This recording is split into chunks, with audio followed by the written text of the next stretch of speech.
ஒருத்தர் அவரோட வீட்ல டாபர்மேன் டாக்க வளர்த்து வராங்க. அவரோட ஃப்ரெண்ட்ஸ் எல்லாம் என்ன சொல்றாங்கன்னா, இந்த டாபர்மேன் டாக்கு காட் லிவர் அப்படின்ற எண்ணெய குடுத்தீங்கன்னா, அந்த டாக் நல்லா வளரும் அப்படின்னு சொல்றாங்க. இத கேட்ட அவரு அடுத்த நாளே அந்த எண்ணெய வாங்கிட்டு வந்து வீட்ல வச்சுறாங்க.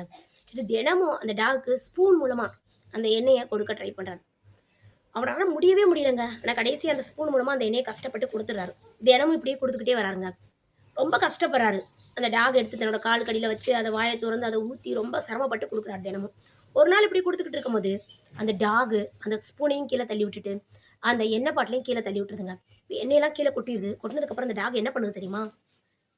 அந்த எண்ணெய் எல்லாத்தையும் நக்கி குடிக்க ஆரம்பிக்குதுங்க. அதாவது இந்த டாகுக்கு அந்த எண்ணெய் பிடிக்காம இல்லங்க. அவர் கொடுத்த விதம் பிடிக்கல. அதனால தான் குடிக்காம இருந்திருக்கு.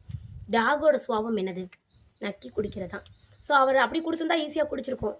அதனால இவர் குடுத்த விதம் பிடிக்காம தான் அந்த டாகு குடிக்காம இருந்திருக்குங்க. அவர கஷ்டப்படுத்தியிருக்கு.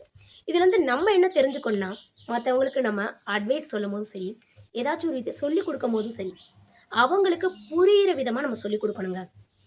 அவங்களுக்கு பிடிக்கிற விதமா நம்ம அட்வைஸ் பண்ணணும். அப்படின்னா அவங்க ஏத்துக்குருவாங்க. அப்படின்றத இந்த சின்ன இன்சிடென்ட் மூலமா நம்ம தெரிஞ்சுக்கிட்டோங்க.